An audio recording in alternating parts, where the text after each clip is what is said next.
enjoy this one. What a remarkable play by the goalkeeper. That's coast to coast like buttered toast. And he's wide open right there. Right in. He scores!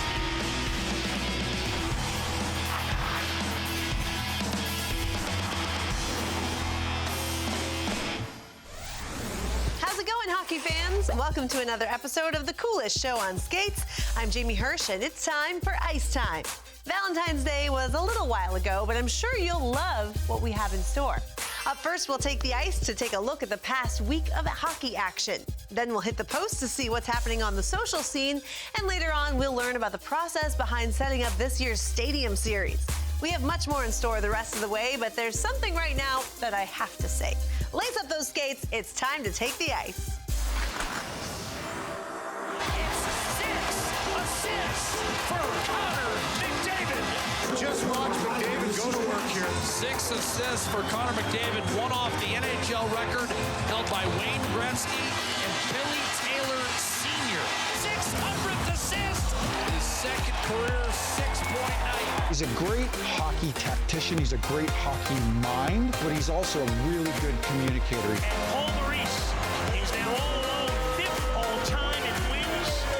I just feel like there's so much more time left in my career that this is a huge milestone for sure, and something I'm very proud of, but I still feel like there's so many bigger things that I'm looking forward to. For me, it's just kind of business as usual. I'm really looking forward to seeing my family on the ice. I think that's a special thing for me. The little things with my parents on the ice, that's kind of, I think, where it's going to hit me.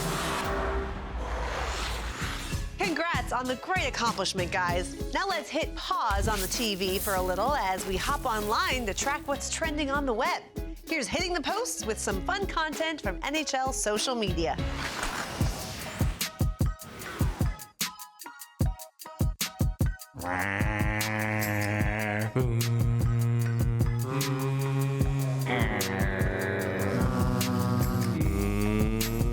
That sounds more like a cow.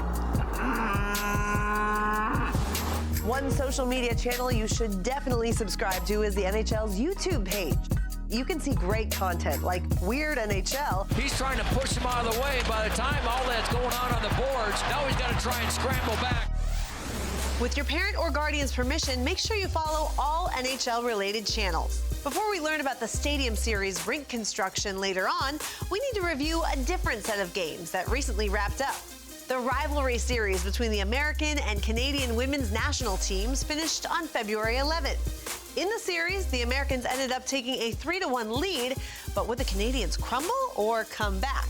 Let's find out. Here are the highlights from the last 3 rivalry series games. The Americans are obviously going to be very hungry to close this series out for Canada in order to keep this series alive. Who needs to be great for them? Ashton Bell, she shoots, she scores. Canada has tied it up. Fast, lets it go, and she scores. Team Canada walk away a 4-2 victory. So Team Canada really making this thing a series. Boulet on the far side, Spooner lets it go, she scores. March will try again, backhand shot, she'll score. Nurse gets a shot off, and she'll score. Outstanding third period push by Team Canada will force a Game 7 rivalry series deciding game in Minnesota. And it's a goal, Natalie Spooner cashing in at this first goal. And here comes Natalie Spooner, and she'll score. Natalie Spooner for her second of the game. Backhand, she scores. Monte does it again. That will do it. 2 years in a row, Canada has completed the reverse sweep and has won the rivalry series. Before we go to break, do you see what I see? Find out the answer to this puzzle when Ice Time returns. Welcome back to the show, everyone. You're watching Ice Time. Before the break, we asked you to solve this puzzle. Do you have a guess? It's the Stadium Series. Each year the Stadium Series is played, a new venue must be selected. While outdoor stadiums are designed to fit thousands of hockey fans in the stands, grass and turf aren't great skating surfaces. In order to freeze the ice that is necessary for the game we all love, the NHL's mobile refrigeration unit was brought to MetLife Stadium. Let's learn a little bit more about this super fridge on wheels.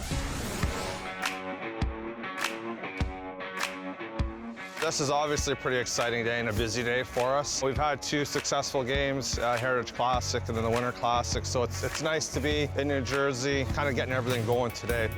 The refrigeration trailer, we're going to get that parked. Generators are on site, they're already in place. The scaffolding has been built, and then tomorrow is a big day for us when we're going to start doing all the connections off the truck, go through the concourse, down into the field, and then we'll see everything kind of come together in the next couple days. They're putting down stage decking, leveling that out there, making sure they're ready by the time we get down there in a couple of days to start putting the ice down. Fingers crossed for a couple of nice cloudy days when we get a couple of weeks from now. Otherwise, it really doesn't present any other challenges for us. This is an amazing stadium. We're not really in tight, cramped quarters. The field's great. For us, this is a really good venue. It's a big 2 games for those teams, important games, you know, later in the season, so it's great to be here.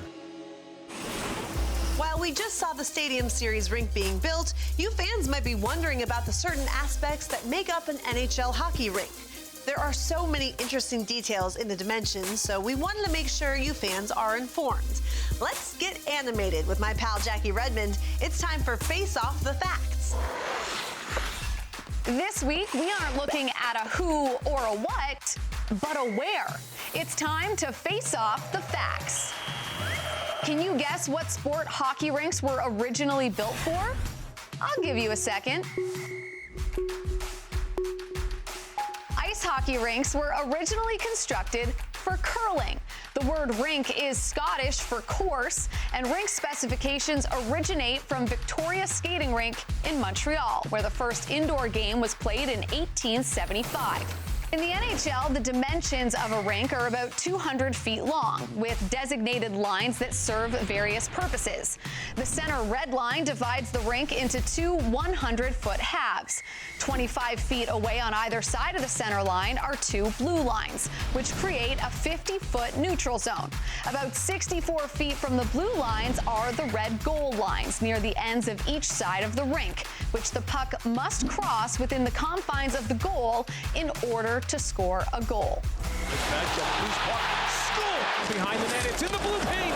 Top of the crease, and Villar is able to shut that down. To the goal line, Buchnevich shoots, and he scores! Draisaitl through the crease. The Blues love to work the puck below the goal line and get it to the front of the net. Oh, he scores off the post. On the goal line, it's Terry. Right through the crease. Score! It's a hat trick for Leo! Around the perimeter of the rink are 42-inch tall boards, which mark the limits of the ice. A rink is divided into 4 zones: the offensive zone, the defensive zone, the neutral zone, and the trapezoid behind each net, where goalies can handle the puck. Now, imagine yourself playing for one team. From the end your goalie defends to the first blue line would be the defensive zone. From the first blue line to the second blue line would be the neutral zone, and from the second blue line to the opposing goalie's end would be the offensive zone. The trapezoid behind each net would be where each goalie can handle the puck behind the goal line on their end. If a goalie handles the puck behind the red line outside of this trapezoid, they'll get a 2-minute penalty. Next are face-off dots, of which there are 9, 2 in the defensive zone, 5 in the neutral zone, and 2 more in the offensive zone. The center ice dot starts play at the beginning of each period and also after a goal is scored. They're going to say center ice face-off. There'll be a face-off coming up at center ice. That's what they do when they make a mistake or an oversight, if you will. Yeah, they're going to face off at center. The face-off goes to center ice. The offensive and defensive dots are where play resumes after the puck has been frozen, sent out of play, or if an icing occurs. The remaining 4 dots in the neutral zone are used if an offside occurs or if the puck is sent out of play from the neutral zone. Then there's the goal crease, which is the 8-foot wide half circle with a 6-foot radius in front of the goal, where the goalie may not be impeded. Any contact with the goaltender inside the crease results in a penalty. And there you have it, an entire layout of the hockey rink. We've got you covered if you ever get lost on the ice. Thanks for facing off the facts. Before we go to break, get ready for Skatergories. Do you know any players whose names begin with the letter H? We'll show you our answers when Ice Time returns, so don't go anywhere. Welcome back to the show, everyone. You're watching Ice Time. Before the break, we asked you to think of NHL last names that start with the letter H. Here are our answers. Are we missing any obvious ones? We're midway through the show, so before we keep going, let's find out what's in store the rest of the way. Up first, we'll tour MetLife Stadium with a few New Jersey Devils before their Stadium Series game. Then we'll continue our celebration of Black History Month by learning about the Player Inclusion Coalition. And later on, we'll play a game of Guess Who, featuring an unforgettable overtime goal. For now, let's head over to the Meadowlands for the tour of MetLife Stadium. Hey guys, it's Timo, Nico, and Brad are here. And we're here at MetLife, and we were walking around a little bit today. So what's going on behind the scene? No, we can't speak Swiss. They won't be able to use the footage. Jets. We're not there yet. We're going to the Giants room. Oh, there we are. New York Giants. Wow. These football rooms are sick. Oh, wow. Oh. Oh, that's huge. Oh, wow. We're gonna have to like scream, sit over there like, brother, you know what we're doing on the breakout? Scream. I'll be sending a bird with a message. Yeah, I'm wondering how we're gonna set up here. Are we about to go on the field? Oh, wow. Oh, wow. How's it going? Nice to meet you. Good? Yeah. On schedule. I love it. That looks good already. That's awesome. Make a nice tomorrow night. That's awesome. Oh, already? Yeah. Where were we going now? Control room? Control room. Oh boy. Oh. Oh boy. Oh, I shouldn't touch anything in here. Great Fortnite setup. Yeah. Over here. Jesper, nice to meet you. Who are you guys with? With the Devils. So we're just checking out everything. All the behind-the-scenes stuff that's not sexy. But important. This is cool. Where's the firework? There is no pyro buy. All month long, we are celebrating Black History Month here at NHL Network, and this episode, we're paying close attention to the Player Inclusion Coalition. Here's former NHL player and co-chair of the coalition, Anson Carter, as he visits a recent event held by the league. When I think back to my time as a young boy growing up in Scarborough, I actually skated on Maple Leaf Gardens ice, and I remember sitting on the bench thinking, wow, Rick Five sits here, Daryl Sittler sits here, and just seeing the gold seats, the reds, the blues, and I can still remember it like it was yesterday. So now I'm thinking to myself, and I watch the boys and girls go on the ice today, and they're looking around at Scotiabank Arena, and that's just a memory that lasted with me. So I can only imagine what these boys and girls that were here participating are thinking. Been on the ice before? Yeah. Because your gear is looking kind of fly. It's the falling down, it's the getting up, it's the learning how to play, it's finding yourself in the sport, it's feeling connected to it, that this is something that can be for you too. So you gotta keep your head up so you can see where you're going. I like it. Nice. We like to say the only barrier should be the boards, and we mean that. It all really helps these kids feel socially included and socially connected. Just opening their eyes, and maybe, just maybe one day, you'll have a young boy and girl that says, because of this day today, this inspires me to do something within the game of hockey. If we just have just one boy or girl leave here with that ambition, and we've done our job. This is more difficult, and I can tell you what, not a lot of NHL players know how to pass the puck on their backhand. It's special because our coalition looks like the group that you saw on the ice. You saw all these faces that it doesn't just fit in one box. And that's what our PIC is. And then see a group like this, Hockey for Youth, be an extension of that. For us, that's what hockey's all about. Hockey for you! Hockey really is for everyone. Last episode on Chill Skills, we highlighted the amazing effort Connor McDavid brought to the All-Star Skills Challenge. This episode, we're back to our regularly scheduled programming, so here's Brian Boyle with a breakdown of some fan footage. Hi everyone, and welcome to Chill Skills. I'm Brian Boyle. Today we have a few great videos sent in from fans of Ice Time. Up first is Jace with his strong stick handling and skating. His skills are on display here as he dekes his way around the defenders. Jace keeps his balance the whole time, does a great job of keeping the puck away from the defense. His edge works great. I like how he cuts back and turns, protects the puck with his backhand, and keeps his legs moving throughout. A good comparison here is Nathan McKinnon, always moving his feet, great on his edges, great hands, always protecting the puck and moving fast. You can see as he comes through the neutral zone with speed, changes the angle on a shot, and he's relentless. He can cut through defenders in the neutral zone, make plays on his forehand and his backhand. Now here's Wardy with some backhand practice. It's essential to practice your backhander just like you do a wrist shot or a slap shot. since you want to be prepared to score anyway at any time. You'll see here Wardy elevates the puck really well, which is essential and necessary if you want to score, especially in tight.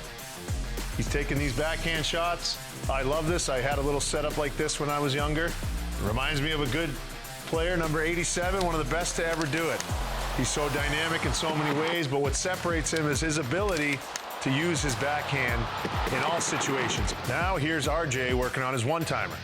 After skating backwards into position, RJ keeps his balance and raises his stick high enough to generate power. Not all slap shots require you to lift your stick this high. Just make sure you're at a comfortable level where you get enough power, too. What a finish. Look at that. Unbelievable. Top shelf. This reminds me of '88 in Boston, David Pastrnak. One of the best in the game and one of the best to ever do it with his one-timer. He has time and space, he brings it up. His timing is perfect. And the reason it's perfect is because he practices it just like RJ did. That's all we have for Chill Skills. If you want to be on a future episode, with the parent or guardian's permission, post your skills to social media with the hashtag #IceTime@NHL Network. I'm Brian Boyle, and we'll see you next time on Chill Skills. Back to you, Jamie. Thanks, Boiler.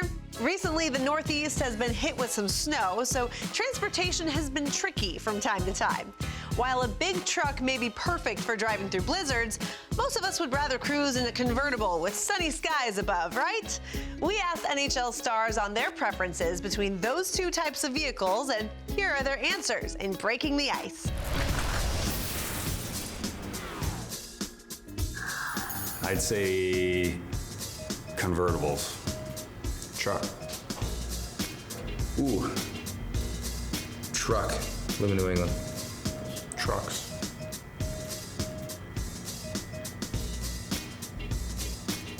Convertible. Trucks. Convertibles. Trucks. Probably truck. Trucks. Truck. Convertible. Convertibles. Truck. Convertible. No. Sorry. Can we redo that? Yeah.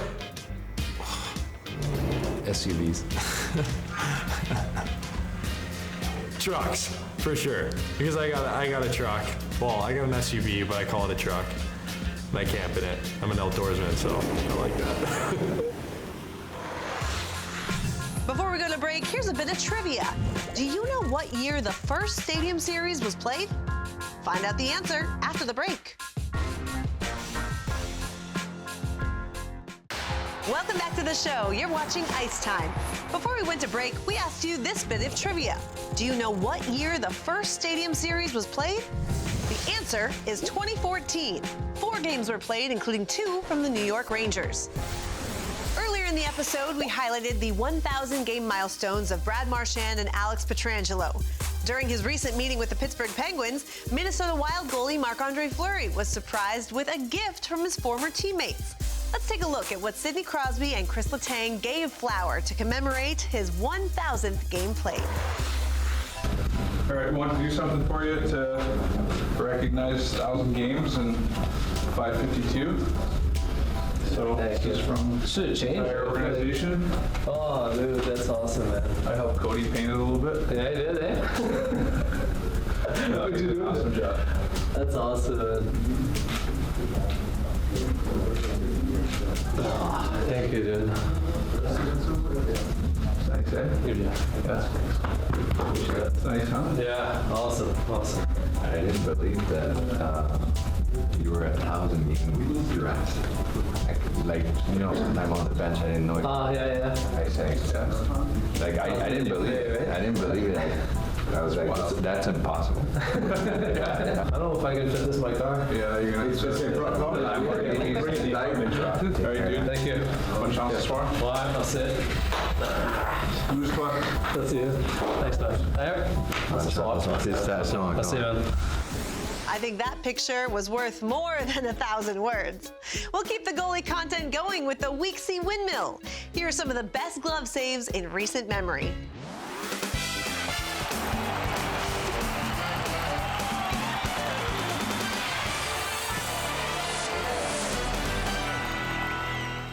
Falcon steals it away. Side of the net. Oh, what a stop. Ingram robbing Eller. Connor Ingram laying out. Unbelievable. Yeah, he is standing on his pumpkin right now. Connor Ingram. Big ovation here at the Moulay. And look at the mitt. Off the glove, off the bucket, and out. He won that one against Glendenning. Here's Marchand in front, saved by Vasilevsky on Pasternak. He robbed him. Big save keeps the game alive. Off the face-off, into the front of the net. That's the big-time save off Pasternak. He couldn't get the one-timer away. Back to Brodin, and a glove save by Kemper. It's just Kemper versus Brodin. Kemper aggressive, right out on top of the paint, challenging, nothing to lose. Getting big, glove saved. What a stop. Here's a rush to corner rob by Gibson, and the rebound stuffed back underneath the Anaheim netminder. Big stop. Remember that one. Brilliant save by Gibson, who just got enough of it with the heel of the catching hand. With the breakaway pass to Donato.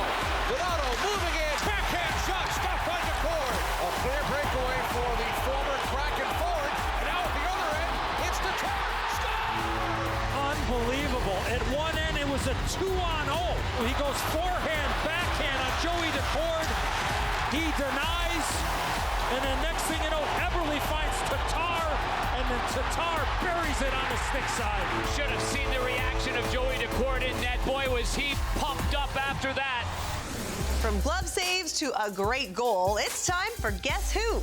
Can you figure out who scored this unforgettable game winner from earlier this season? Get those thinking helmets out.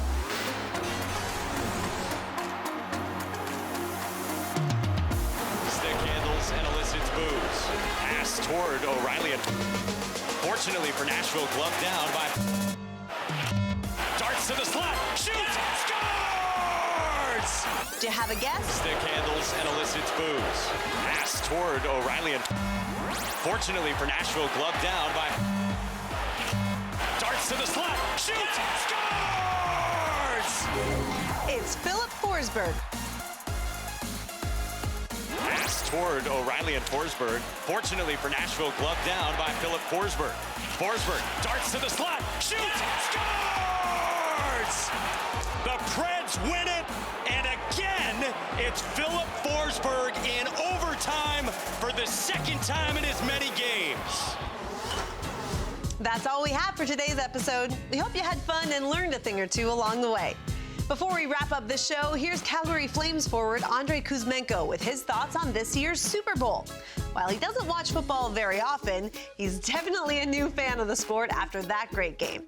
See you next time on Ice Time. Take it away, Andre. Did you guys watch the Super Bowl together last night? Yes, it was a very interesting game. I watched it the first time, and football as a whole was very interesting. In overtime, as 4 periods, is so nice. I like it. It's very interesting game. It's because before I see the one game, but so boring game. But yesterday is wow. I like it. So great. It's great sport.